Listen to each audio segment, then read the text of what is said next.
welcome to Roll with Advantage. My name is Alan and I'll be your DM for this season. We'll be playing 5th edition Dungeons & Dragons, and we have a party of 6 players. We have Tinuvial, a female wood elf cleric, who's an ex-guard sword of the Waterdeep Watch. Next, we have Minette, an old gnome scholar who is an inventor and artificer, one that hails from the Blackstaff Tower, who was forced from the tower by Lyriel Silverhand and decided to create an adventuring party for hire that would help him gain the real-world experience those from the academy so demanded. We have Ivor, the other gnome of the party, who is a mischievous bard who woke up in Baldur's Gate about 15 years ago. He cannot remember much of what happened before that, and he has spent that time roaming the Sword Coast looking for a family, eventually ending up in Neverwinter and finding an old friend. We have Ban, who is a monk with a haunted past. He speaks very little of the circumstances leading up to his monkhood, and to all appearances, Ban is a blind man trying to atone for his past mistakes. In his training, he has found a hidden power used to strike against all who would seek to take advantage of those less fortunate. Chanton is a half-orc who retired from the hard life of raiding. He found religion in an abandoned elvish temple and spent most of his time finding a love for making stained glass windows and finding inner peace. One fateful day, Chanton was returning from hunting, and he had found that hoodlums had broken all of his precious windows and defaced the temple. He is now hunting for those who had destroyed what he loved most in this world.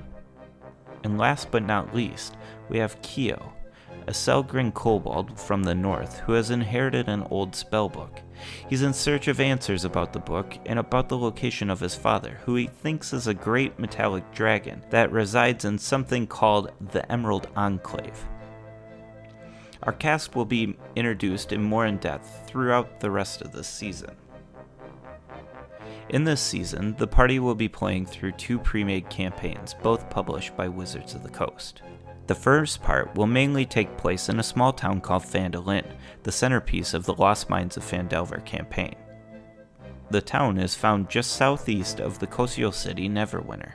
After our players have finished with the Lost Mines, they move on to the epic journey that takes place in the Storm King's Thunder campaign.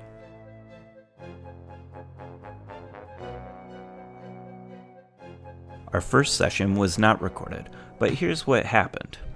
In the city of Neverwinter, Minette founded the adventuring group, the Order of the Obsidian Flame. He recruited the party over a few days. Soon after finding the 6th and final member of the group, Minette was approached by a dwarf named Gundren Rockseeker and his human bodyguard, Sildar Hallwinter.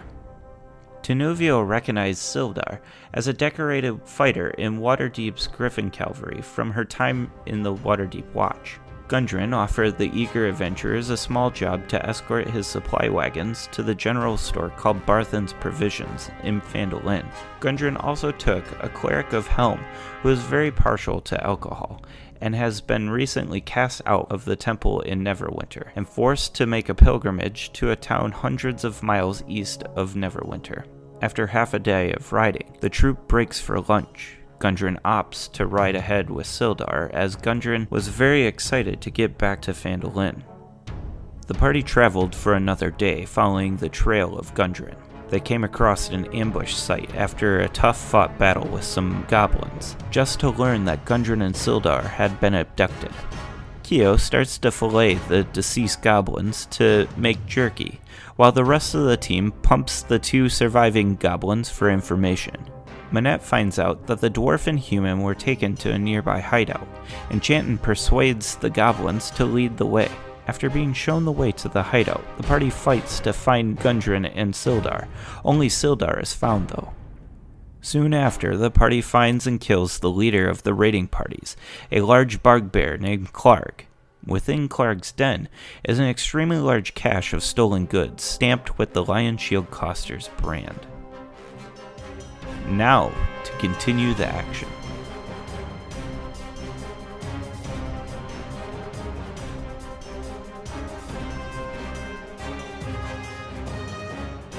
Last we left it, you guys were in Cragmaw Cave, and you killed a bugbear named Clark, and you found... Sucker club. Yeah, sucker club. You guys found a cache of stolen materials. You found cash? Yeah, you found cash too. A ton of copper and some silver and stuff like that. But you did find loads and loads of just material. All the crates and barrels and stuff like that, they have a blue shield stamped on them with a cutout of a lion on the inside of the shield. Eiford, give me a history check, please. You would potentially recognize this. 4. 4. Nope. I know history. I've been to school for a while. Okay. Yeah. 18. 18. Yeah. You recognize this possibly from Waterdeep or on your travels to Neverwinter. This is the crest of the Lion Shield Coster, which is a chain of outfitters, basically, for not just adventurers, but they do sell adventuring gear. This is clearly stolen from that chain. You also found some leftover bits pointing towards like a dwarf being a prisoner for a short while, and you also found Sildar, which is the companion to Gundren, your employer. Sildar gave you a brief background of what happened to them. He told you guys that Gundren and his brothers had found Wave Echo Cave, and he is intent to see that Wave Echo Cave becomes a live mine once more and kind of brings prosperity back to Phandalin. And he really is intent on you guys finding Gundren. So, you guys have a cart of Gundren's goods still way down south by the path. You have the information you just got. So what would you guys like to do? Onwards to Baldur's Gate. Baldur's Gate! Oh! No. Gotta find Gundren. I imagine we finished taking the stuff to the town. Yeah. Let Gundren's brothers know. Didn't he say he was going there to meet them? Yep. So, yeah, okay. That sounds good to me. So you guys, did you guys want to do a long rest while you're here? I think we ended with a long rest. Okay. Yeah. So you guys took a long rest and kind of recouped. When you guys leave, you guys see ropes hanging from a tree, and they're broken off. They're not cut; they're broken off, frayed at the ends and stuff like that. The two goblins that you guys hung up in the tree aren't there. Yeah. I investigate the ground underneath the ropes where there was a bunch of shattered glass. Okay. My mace. All right. I'm going to make a survival check to sniff for the smell of owlbear. 10 to 10? investigate. Yep. With the 10, you can tell that there was some form of people that came through here. You're not quite sure what it was. It's almost like a scuffle happened in the area. That's really all the information you're getting from that. Okay. Do I find the shards of broken glass for my mace there? Yeah, Okay. yep. They're stomped into the ground. Alright. I Yep. try to collect them and cast mending. Okay.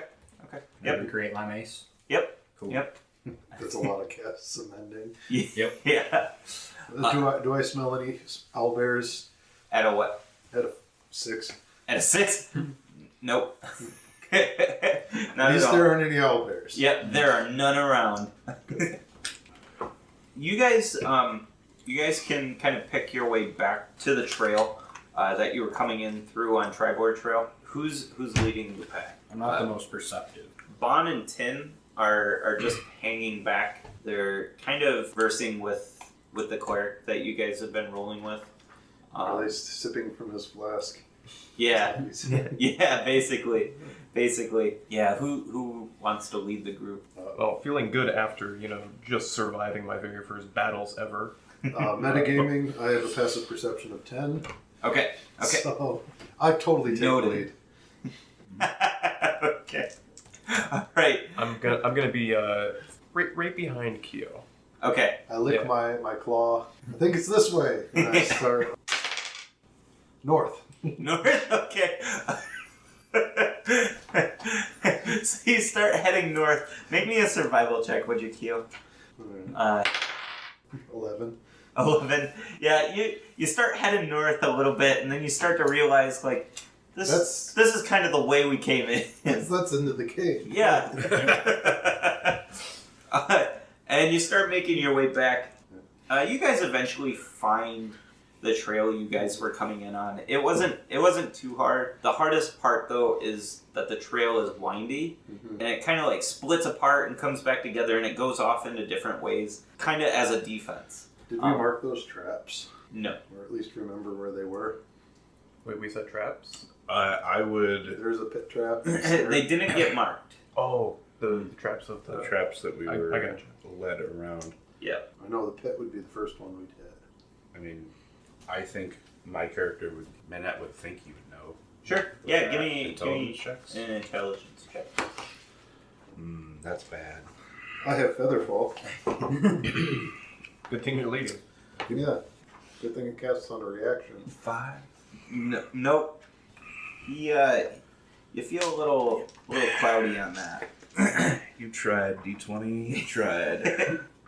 Try a different one. Else I care to try and remember. I mean, I could. The fact that I actually forgot. And your character's name is I forgot. I remember at an 18. And an 18? Yeah. You remember it's somewhere around here. Make a perception check, please. Uh-oh. Perception checks. My only weakness other than mundane weapons. And big creatures. Yeah, 4. 4. Seeing Kyo kind of start looking around. Yeah. Hey Kyo, what you looking for there? Yeah. Are we trying to get back to our carts? There was an immense pit here. It was at least like this big. I really don't remember walking past a pit. You can assist him, so go ahead and roll with advantage, Kyo. Alright. Yep. Yeah, you don't remember how your people stole Curlimex. Either. Throwing the racial shit at him. Yeah. 8? Okay. You don't see it, and... well, you do see the pit, just the business end of the pit. You're falling into. Yeah, you start to fall. I burn my 2 sorcery points that I gained. Okay. Turn them into a first level spell slot, Okay. which I use to cast Featherfall as a reaction. Okay, sounds good. So you I don't just use one of my spell slots, but You Yeah. could have. Yeah. Yeah. that's cool. Because all I do with second level sorcery points is turn them into spell slots. So Remind me, Featherfall, you would take like no damage, right? yeah.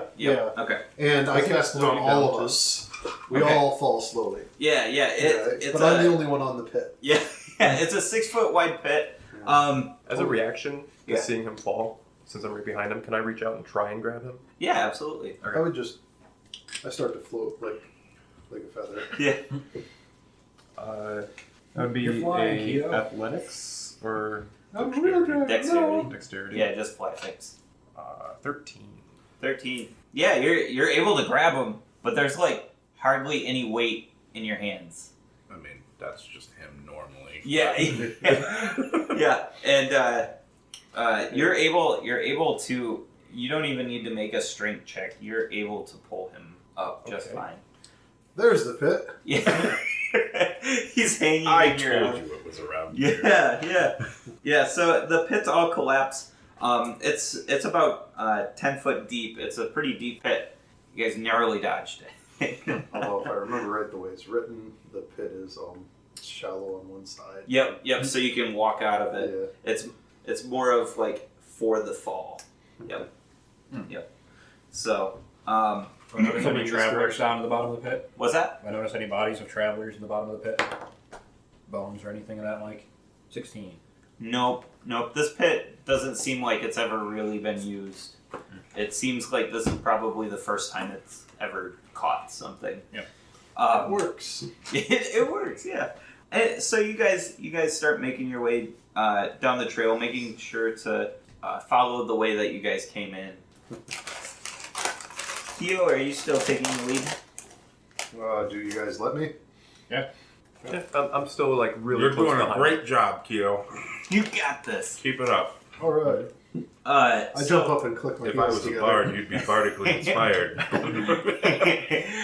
Keo's loving this because he He wants nothing more than to impress his friends, Yeah, yeah. showing he's a woodsman extraordinaire. So Keo's marching off down this trail, and just as he goes to take his next step, Eifer stops him. You see like a little thin wire on the ground. It looks like the trap that got pointed out to you by the goblin when you were coming back, or when you were going towards Cragmaw Cave. What do you want to do with it? Okay. You almost tripped the wire. Would a 10 see the wire? Yeah. Yep. Oh. I start looking where it goes. Mm-hmm. Yeah. So the wire itself, it's a small trip wire, and just on the other side is a similar thin wire shaped in like a loop, and you can follow it over the ground, and it goes up a tree. You think it's a snare, and when tripped, it would lift you up into the air. Try to disarm it. Yeah, absolutely. Give it a I try. can disarm it. Just need a stick. 23. Yeah, you totally disarm it. You're able to cut the wire, but hold. You figure out that the wire would snap back, and that's what would drop the counterweight. You're able to hold it and slowly lift the counterweight. I'd probably have him lift the counterweight. Yeah. Hold this. Okay. Yeah. Oh, let me. Get dragged away by it. You guys remember that's pretty much all the goblin pointed out to you on the way down the trail. It really wasn't that dangerous of a trail. It more relies on its maze-like nature. You guys get back to the Tribor Trail, and the horses are still there. They seem, if horses could, they'd look pissed. They're pretty hungry, and no food got left for them. But they are thankful to see you guys again. So you also can easily see that your camo that you guys use, the branches that you broke and laid over the cart, it doesn't seem disturbed. It doesn't seem like anybody found it. Is my goblin jerky done smoking? It's burnt to a crisp. I guess it wouldn't burn because you've got it high up and it's smoking. It's dried out. Yeah. You can give it a taste. Oh, I'll give it a taste. Constitution save. It's a 14, by the way. Yeah. It's not bad. It's Not bad. All right. That's probably some of the better goblin jerky that you've had. Yeah. Maybe a little less smoky flavor. If someone had attended it, Exactly. it'd be awesome, but Yeah. still quite good. Yep. Needs a little cumin. Needs a little cumin. Spice? If you guys remember, the priest or cleric that you guys were rolling with, his name was Silvarin Loonshark. Or Loonshank. I always want to call him Loonshark. It's so... Loonshank, he doesn't even miss a beat. He starts untying the horses. He's getting them set up. Look for some oats. Keo, roll me an intelligence. Intelligence. Oh, I'm smart today. 19.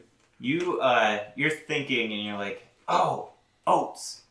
I bet there's some in the wagon. Well, that's what I was thinking. Yeah, for sure. And you do. You find a few bags of oats in there. Any feed bags for the horses or? No, there's no feed bags in there. Medieval societies don't have feed bags, probably. Yeah. That's more like urban horses. Right. Yeah, those are privileged horses. Yeah, but you guys are able to feed them if you like. I take out 2 giant handfuls of oats, more than any horse could eat. Yeah. You got your little coal ball that's full. Make me a dex check. Oh no! Just like Dex or like a Dex saving throw. Dex saving throw. It's the same anyways. It's a 15. Okay, yeah. I'm not proficient in that one. Oh, that's fine. A 15's more than enough. Yeah. The horse, it's like it's eating, but it's a little too hungry. So, so you gotta snap your hand back before those teeth come in on your hand. So I assume the horses and I are friends again. Yep. Tin goes and grabs the other two horses while this is all happening and hitches it up to the other wagon. You follow the trail going east.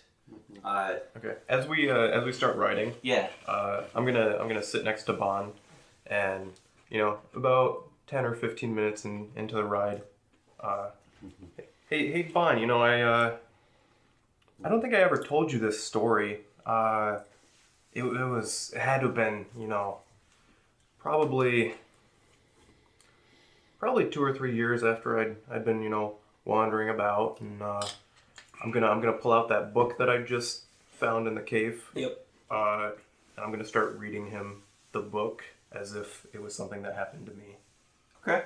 Yeah. You start as if it was that happened to you. Yeah, as if it. Okay, so you're reading it in first person. Right. Yeah. I was born a small orcish lad. Yeah, a small, poor orcish lad. About drenched. Yeah. Now. A drow now. I'm listening transfixed. And Bond's doing the same. He doesn't seem like he's buying it, but he's really enjoying the story, and he's like appreciating that you're trying to entertain him in some sense.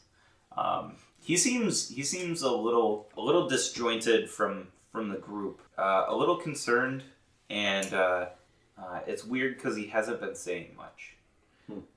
But that's pretty much all you guys can notice so far. So you guys head down the trail, listening to Eifer talking about his glorious tales of killing a basilisk and In the Underdark. in the Underdark, and how he met this fantastic society of Sivnerblin and Feblin. yeah, that's right. Feblin. Svirfneblin. Yeah, it's like Smurf, but with an SV instead. Yeah. You listen to this story about the deep gnomes and The cave of smorgasbords. yeah. Should roll a stealth check on your page turns so that Bond doesn't hear you reading. Yeah, absolutely. You just wanted that to be I actually think that'd be a sleight of hand. Yeah, I'd take a sleight of hand. 19. Nat 1. He has no clue where the story is coming from, but you're definitely not reading it from a book. So, but yeah, and you guys are actually all getting pretty engrossed in this. Those of you who can see can definitely tell he's blowing smoke. He's doing the bard thing and telling stories that aren't his. And but it's really engrossing. Bards do. Yeah, it actually it kind of eats up a lot of time on the trail. It was a great way to pass the time, and all of a sudden, you guys show up to the fork in the road that heads south to Phandalin. You travel for a little ways further, and you come to a hillside, and just as you crest the hillside, the rutted tracks that you guys have been following, they flow into this town. Would you flip this map over?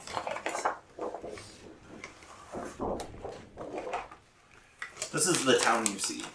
You come in from where Victor's sitting. So yeah, you guys are coming in from the north. And you see this this very small frontier town. All of the buildings here are think of them like a Western type building construction. So it's all rough cut wood, very dry. Well, it's built on the ruins of an older town. Yeah, Gotcha. yeah. It's very dry. These houses they're the kind of houses that you can almost see into because of the cracks between the wood. It's those kind of constructions. This town has this metropolis. yeah. This town has this like feeling of ancient construction around it. There's like a wall that circles the city, and near some of the buildings is foundations left over from the previous city. It's all crumbling and it's just in ruins. Some of these buildings are actually built up on top of some of this old foundation. When you guys move into the center of town, you pass by a smithy. The first building, in fact, you come to, there's a small sign sitting out front, and it says Barthen's Provisions, and that's where you guys were needing to go. We should probably go there then. Okay. Which building is that? The red one. Up top of the. Up top, right there. Yep. Just Like the, right before you leave town. Yep. Yeah, it's a large building with a small hovel attached to it on the end. You guys going to talk to him? Mm-hmm. Alrighty. Inside this. Is there like a counter or anything? Yeah. Yeah. Like ding the bell. Yeah, that's actually when you guys enter, it's pretty empty. You hear a little bit of talking in like this back room, and there's this L-shaped counter right in front of you as you enter the open area. There's a little bell on top that you could ring. Yeah. You want to ring it? Yeah. I'll make a athletics to climb up. My nails scratch, but my athletics is -2, so that's a 1. Okay. I see him struggling, and I just pick him up. I just drop him his cloak. Yep. Like you start like clawing at it, to get up, and you're leaving some marks, and the orc comes over and picks you up and puts you right on top of the thing, and the bell goes off, and you hear from a back room. You say, "Oh, hold on, one second. I'll be right there." Now, when I ring it a little too enthusiastically, like ding ding ding ding ding. Yep. I said I'd be right there. 1 second, please. You see this human come out from the back. He's an older gentleman. He looks like he's in his 50s. He's kind of got gray hair with like one of those balding rings. Like me. Yes, like you. And I'm bald. and he bends down like below the counter to like talk to some people. This counter is about 4.5 foot tall, so it comes high up on the chest. Oh, no wonder I couldn't climb up there. yeah. I'm a little dizzy from the height. And he kind of like leans over the counter to look at the small party. Everybody else is out in the carts. They're watching the goods. He says, "Wow, what do we have here? What can I do for you?" Well, We're here on behalf of Gundren. A rock seeker and Oh, and his brothers were supposed to deliver these goods. yes. I've been waiting for you. Where is Gundren? good question. You might want to get his brothers. We have some news. Oh, I haven't seen his brothers. They're due back any time to resupply. What seems to be the problem? I think Beth's not told for the moment. Maybe we should wait for his brothers to arrive. I think that might be best. he says, well, I hope nothing bad happened to him.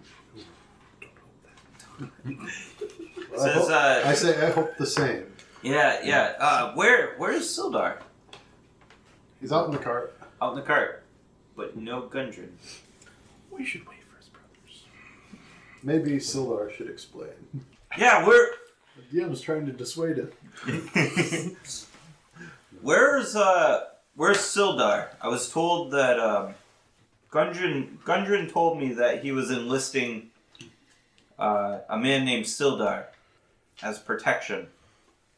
You going senile, old man? We already told you he's outside. Oh yeah. I'll go get him. Okay. I walk out and I come back with Sildar by this cloak. By his cloak, you just like drag him in. Yeah, Sildar's still fairly weak. Even with the healing and stuff like that, he wasn't fed well. Not like not being fed. He was just fed bad things. He looks like he probably has like food poisoning. You won't cure his food poisoning. Goblin jerky. Sildar kind of walks up to the counter and he shakes Barthen's hand, and they start to have a conversation between the two. And Barthen keeps like looking at you guys, and then like looking at Sildar and kind of like inspecting the situation. He almost doesn't believe what's going on. He knows Gundren to be a fairly hardy dwarf, and he seems kind of surprised that something would happen to him like this. He knows about raiders. These raiders have been plaguing the town for a very long time, but it's kind of one of those things like you never think it happened to you. He kind of like looks down and gives that like moment of pause, and he puts his hand on Sildar's shoulder, and then he looks back at you guys and he says, well, that's quite a tale. Gods, I hope that Gundren's still alive. I'll be sure to tell his brothers as soon as they come back to resupply. Well, I believe I do owe you all money. And he reaches down. He goes down below the counter, and you start hearing like bags jingling, and he tosses out 6 bags, 1 bag to each one of you, and then hands the other 2 to Sildar. And look in my bag. Yeah. Inside you see 10 pieces of 10 gold pieces. Nice. It's as promised by Gundren. He thanks you for getting the horses and the provisions back to him. Hey, Mr. B, while we're here, can you exchange copper for gold? Oh, I could exchange a little bit, but the place you probably want to do that at is at the minor exchange. But I'm already here. Yeah. I know. I really don't make that much money. This gold was left by Gundren. And the town only has a few prospectors that come in and out buying provisions, and quite frankly, other than the bad luck that the Lion Shield Coster has had, they were running me out of business. No, he's the general store, right? Yep. I asked him if he has any healing kits in stock. No. Oh, right, the kit. I'm sorry, I'm getting old. I thought you meant potions. A little bit senile. Little senile. He's admitting it now. You know us humans. No, I don't know humans. And I really haven't seen one like you before, Lizard. What are He you? has a name. Lizard. That's his name, right? No, my name's Chio. Chia. And Kyo, yeah. He reaches like he has to like way bend down to like shake your hand. Nice to meet you, Kyo. I'm Dragonkin. Dragonkin, and he kind of gives you like that parent talking to a child thing where it's like, oh, that's cool. You sure are Dragonkin. No, I meant his father. Like, he really comes from a dragon. Roll deception for me. Oh, I was speaking of colds in general, but yeah. That one. But he's like he kind of eyes you and it's like, okay, sure, buddy. Sure, yeah, I bet. And he goes. He thinks you're playing into the delusion. Of yeah, absolutely. He's like, yeah. He says, yep. I've got this healer's kit. If you'd like, and then you were asking about exchanging gold or for gold. The miners' exchange is just south. Follow the main road through the town, and it's just past the web workers' shop. It's a big blue building. You can't miss it. It's right at the head of Miners Trail. Well, can I get you folks anything else? I've got rations. I've got jerky. I've got jerky. Try and sell him your jerky. Don't tell him. No. I worked hard for that jerky. Oh, can I get some rations? Yeah, absolutely. Yeah. I'll buy 4 rations. Yep. Well, I mean, those rations, they're pretty big for a kobold. Yeah, I know. Yeah, DM, can I have lighter rations? That's where the whole like size. Yeah, it's a little disproportionate. We have or maybe the kobolds. Maybe they eat more because they have quick metabolism. Yeah, their metabolism's faster. Yep. So. Before we move on. Yep.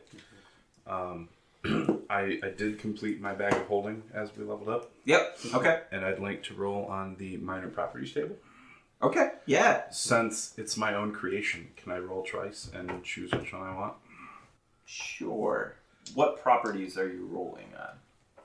What? Because I mean, they've got good, bad. What? The minor property. The minor property. Oh, okay. Okay. I mean, I can't really. Yeah. Sure. These two are pointless because. Right, I made it. You made it. Yeah. They're of gnome make with gnome. Yeah. And the history is it was made by the gnome. Sure. 8 and 9. Same damn thing. No. I'll go with the hidden message one. It's either a hidden message or a key to unlock a chamber. Nah. That doesn't make sense for a bag. Yep. But. Yep. Okay, so what is it? A message is hidden somewhere on the item. It might be visible only at a certain time of the year, under the light of one phase of the moon, or in a specific location. Would you like to talk about your secret message? Because you would put it in because you made it. So it would be pointless to talk about a secret message. No, wouldn't it? Sure. It's just debug messages. Yeah, debug. In the moonlight, it says "Made by." Branding. This bag belongs to me. Please return to. Yeah. Extra dimensional space goes on the inside. Yeah. Warning: do not place it in portable hole. Yeah. Oh, really? It's Heward's handy haversack or the portable hole. Really? Warning: do not place this bag in other bags. Basically, don't put an interdimensional portal into an interdimensional portal. Yeah, that's the rule. Extra dimensional spaces do not mix. For your safety. Great. For your safety, warning label. Okay, yeah. It's going to say not responsible property for of Menet and Merneg Okay. if it's ever 60 feet away from me. Okay. Wait, it does what? It shows the message property of Menet and Merneg.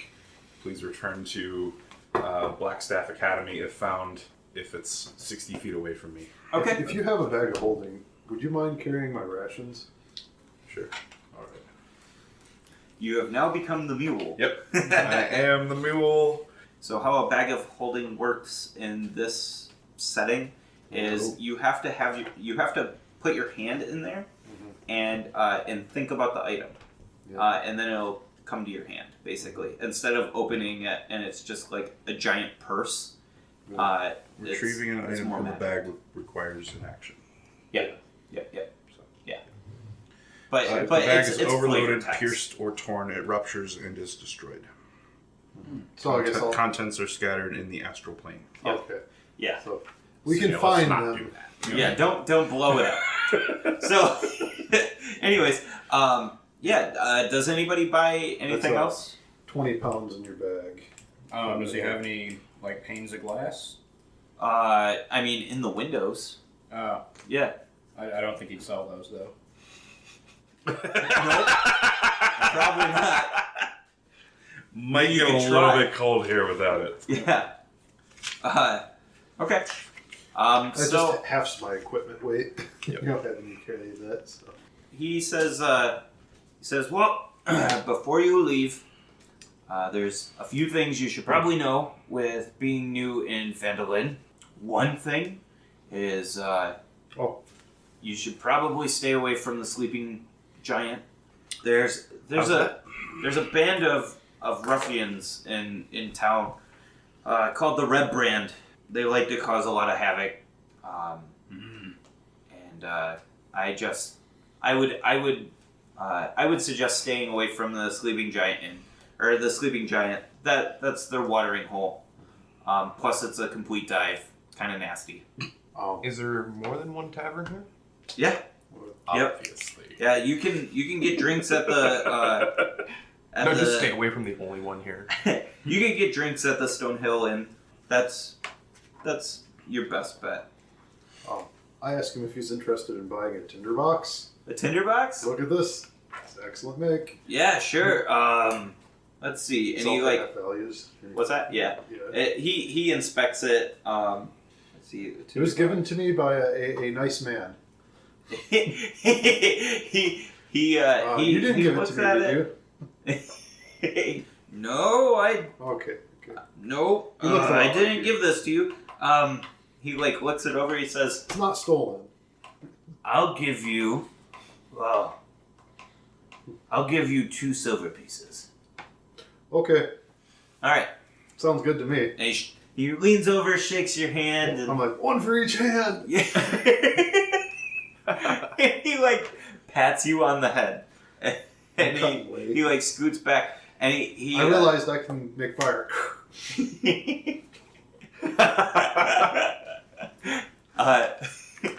He turns over his shoulder really quick. He says, I realized I can do this. Fire's coming out of your mouth while you're pushing down on your head. He turns over his shoulder and he goes, Thistle! Ander! Come in here, boys! And you hear these like Ander. trumping, you hear this like tromping footsteps running in from the back. He wouldn't and, be Landerbarth then, would he? Nope, not at all. These 2 dwarf heads are just like cresting over the top of this desk. He says, "There's 2 carts out there. Go unload them, and bring all the provisions and start loading the shelves." And they're like, "Yep, no problem, sir."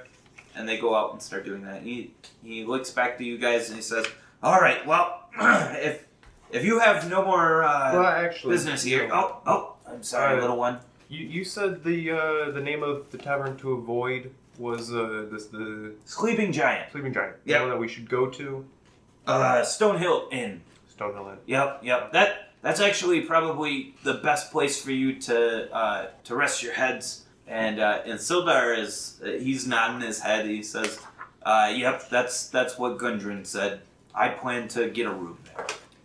And where could we find Lord Elbrick? Lord Elbrick.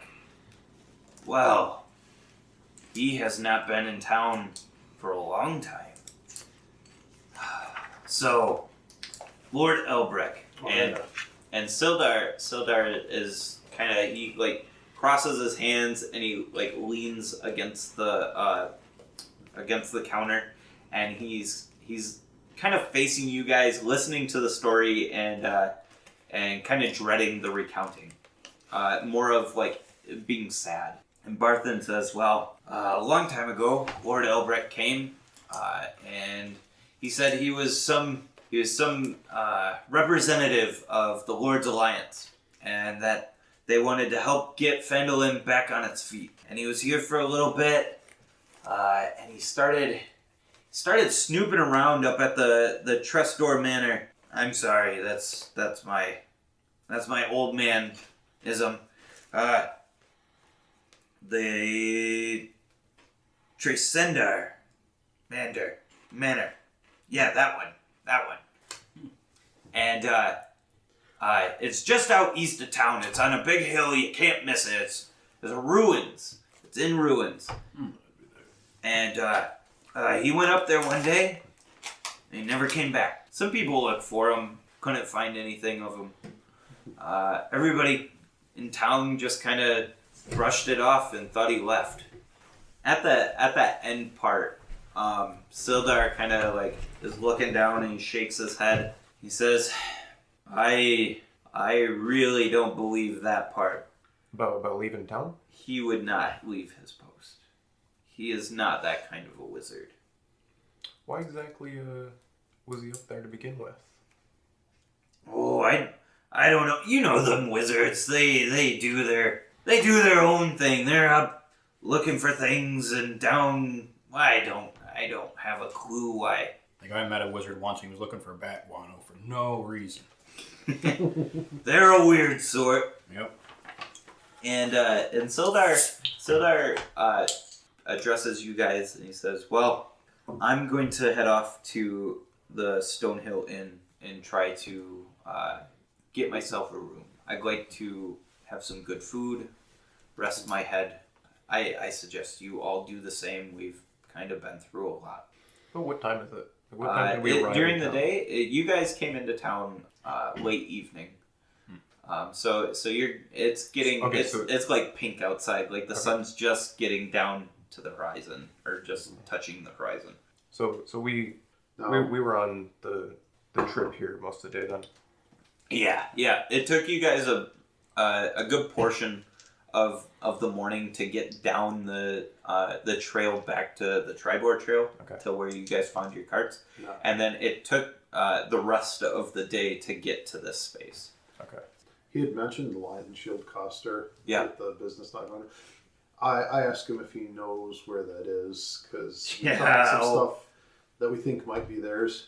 Oh, I know where that's at. And he goes, look in the town square. It's the big blue building. You can't miss it. They got a stupid sign out front. Listen, if you guys need things, come to me. I'll take care of you.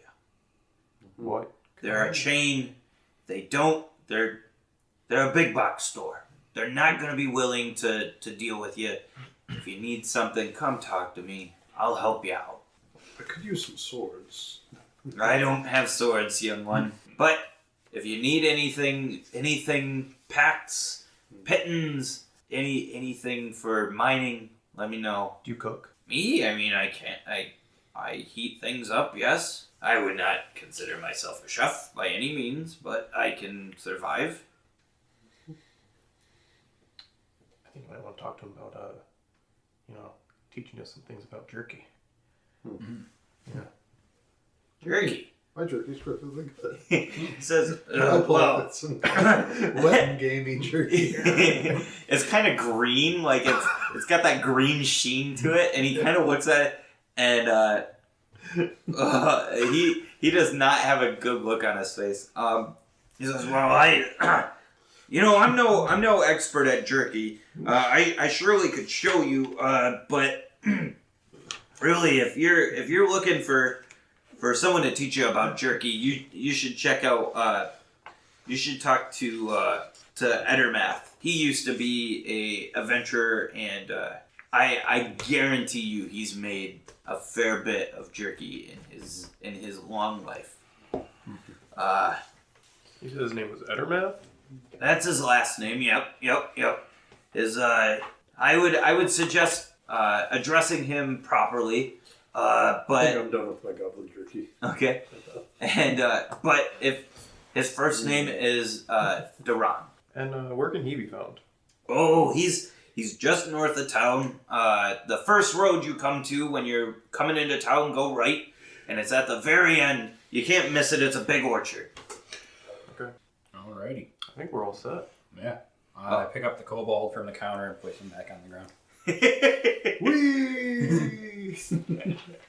Well, if he was up on the counter, then he wouldn't have been bending down. But yeah. Yeah, I know. Yep. Yeah, I totally forgot he was up on the counter. You say we.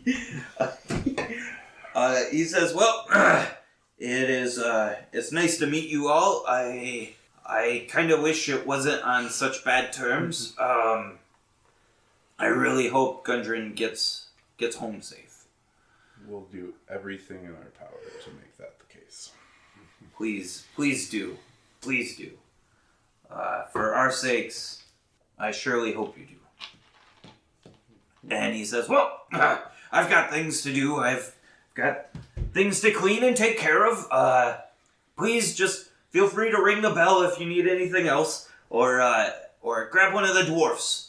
And you see the dwarfs are just, chunk, chunk, chunk, chunk. They're bringing stuff in, dropping it right at the door, and going out and grabbing it from the carts.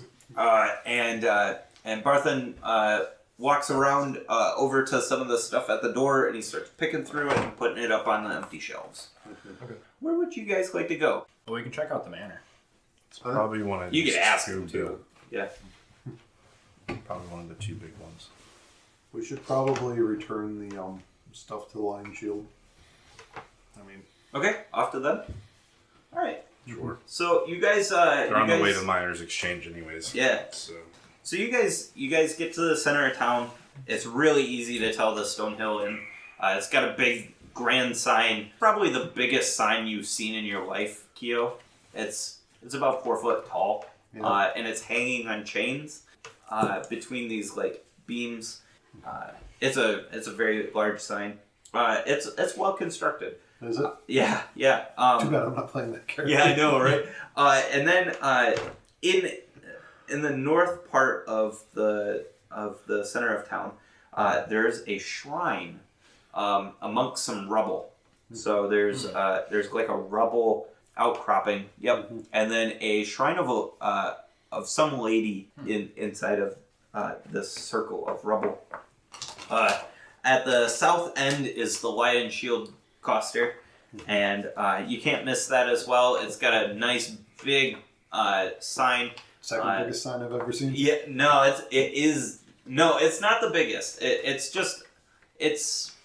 guess it's pretty big. It's about 3 foot wide, and it goes about 3 foot. It's a square sign. Right in the dead center of the sign is a very well crafted painting of a shield, a blue shield with a golden lion on the shield. The shield looks very realistic, and then underneath it, there's writing in common saying the Lion Shield Coster. As we walk past the shrine, do I notice that from previous travels? That'd be history of 15, or no, sorry. It'd be religion. Religion. Yep. Same thing. Okay, so 15. 15? Yep. You would recognize this as Timora. Okay. Yep. As we walk past it, I'm just gonna. Is there an offering bowl at the shrine? Yeah, sure. There's just a very carved out wooden bowl. I'm just gonna put 5 copper pieces in there. Okay. Absolutely. There's also a town green just to the west of this shrine, and there's kids playing in there. They're playing Ring Around the Rosie and Red Rover and all those fun childhood games. I'm like, look, it's halflings. Yeah. And there's people bustling about the streets. A lot of the people you're seeing are human and dwarven sets of people. A lot of people with mining equipment. This is kind of like a gold rush town, almost. That's the kind of feel that you you would get from it. You get up to the Lion Shield Coster. You enter this area, and inside there's a lady, and she is talking to a certain dwarf. They're talking, and it's kind of getting to be almost a heated argument. I say, Gundren, I thought you were kidnapped. And he looks back at you, and he's I'm sorry, lizard folk. I think you got me mistaken for somebody else. I look real confused for a minute. Maybe. I'm certain. And he turns back and he says, "What do you mean it's gonna cost me 4 gold? That's a week worth of wages. Nope. I'll go talk to Barthen." She says, wait. Times are tough. I haven't gotten a shipment of anything late. How about the best I could do is 3 gold pieces, 5 silver pieces.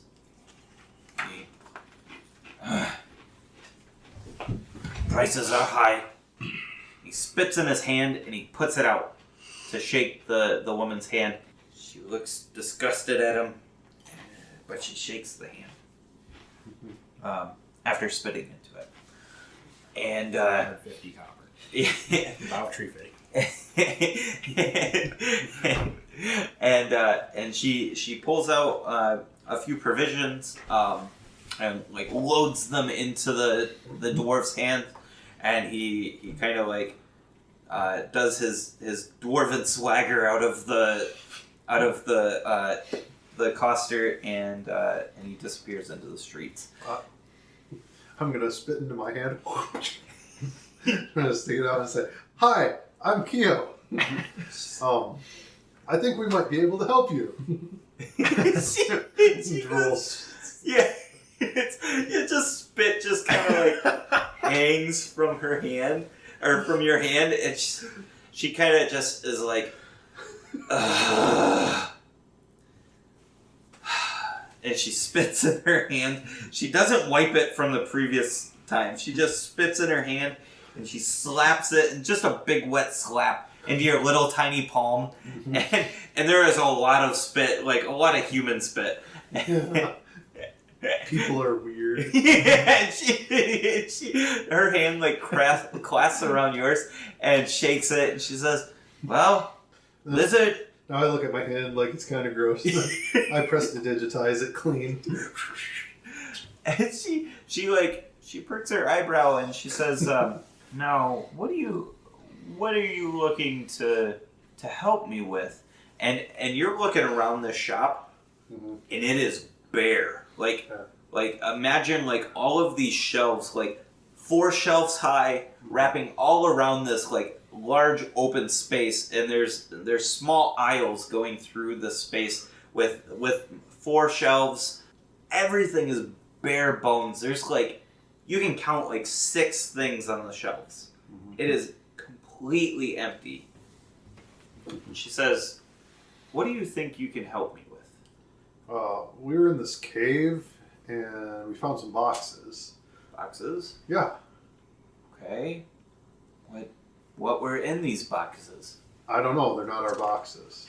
Well, they're not your boxes. Whose boxes are they then? You should know. Why should I know, lizard folk?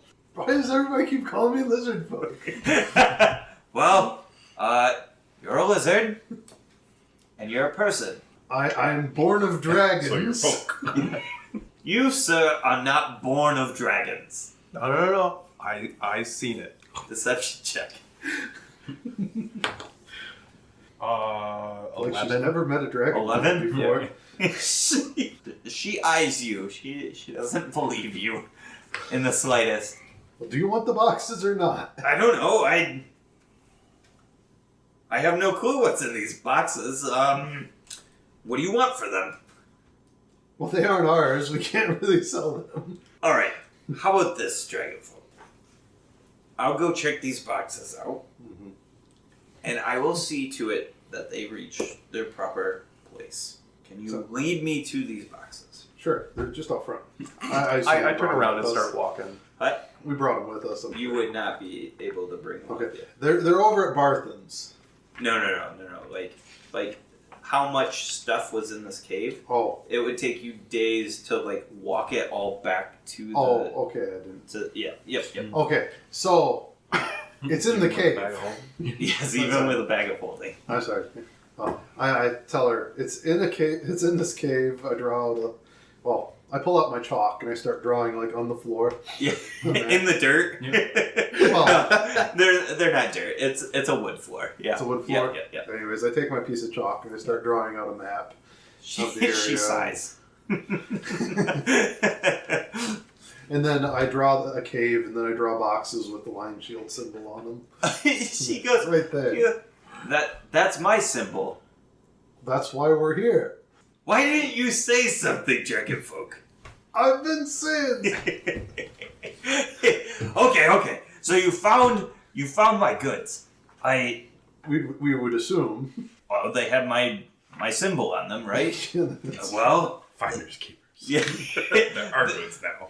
They're most likely mine, or at least they're the costers. Yeah. Well, see, I've not received a shipment. I've been ordering, and shipments have not been coming. This cave was filled. Why do you keep ordering if you're not getting it? Because I'm not getting it. The coster says they help their franchises. I've been struggling. Well, the cave is probably big, and it's filled to the brim with boxes. Don't mind the dead goblins. Yeah. Goblins? Were they raiding my goods? Well, they were trying to raid Barthen's goods, so. Appears to be. Alright. Well, do you think I can find my way back there with a team of people? Yeah. Fairly easy. It's completely safe. You just go. The one trap. You go to the Tribor Trail, take a left. He disarmed. He disarmed one, and then you disarmed one. Right? Yep. You go up to the Tribor Trail, take a left, go to where there's the dead horses and burnt goblin corpses, and then you take a right. Okay. And you just follow the trail. Watch out for pit traps and stuff. Okay. And Okay. It's in a cave by a creek. Mm-hmm. All right. Sure. Well, tell you what. When I get back, It's right here on the map. if these provisions are there, Mhm. and they're what you say they are, mine, I would give you 50 gold pieces for finder's fee. Would that be acceptable? Yeah. All right. It's more than generous. Even our stuff. 50 apiece. No, Oh. sir. So, No. Just clarifying the terms of the agreement. Yep. Nope. I fully understand. Nope. Okay. Well, if it will probably be a while, a couple of days. I've got to secure some people to help and to protect. The woods are awfully wild, as you probably know. Mhm. So, if it is what you say it is, I'll be ready to pay you in about 2 days. The end of the second day would be the best. well, we are adventurers for hire, and I'm sure a couple of our friends would go with you. Oh, We could be the hired help that helps you protect the way back here. If you increase the finder's fee. And we're not doing anything. Do we still have the carts? Are those ours? No, I don't think we got to keep they're Barthens. Oh, we're Barthens, not Gundrins. Okay. So we are going to need carts Well, or wagons. it wouldn't be bad to have the people who found it take me there. I don't want to offend you, but I still would feel comfortable bringing a group of my people as well. As you probably understand, I can't be going off with strangers. Oh, no. Some of the best adventures for going off the strangers. Okay. Here's what I'll do. I will give you for 2 days. I will give you 4 silver pieces each. Which is not even enough to cover food. It is more than enough for what it's more than what I pay my folks. Will you be feeding us? Nope. You gotta understand, I'm running a business and I'm dying here. I'm on some of my last coin. Providing our own food for most of the trip. But... It doesn't seem worth our time. Well, I mean, it's 8 gold. Or... No, 8 silver. Yeah, but 50. Oh, wait, yeah, she's paying us either way. Yeah. Okay, yeah, so it's just a losing adventure. Yeah. No, that's bad. No? All right. You have to find your own help. Okay. No problem there. I've got people on retainer. That costs money, you know.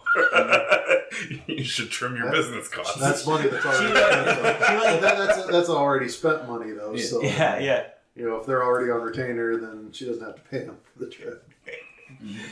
She thinks about that and she says, I might have to consider my business agreements differently when I get back.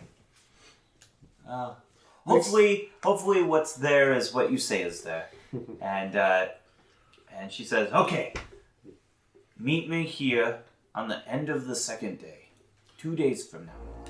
Or just come back when we open on the 3rd day. Thank you for listening. Cool.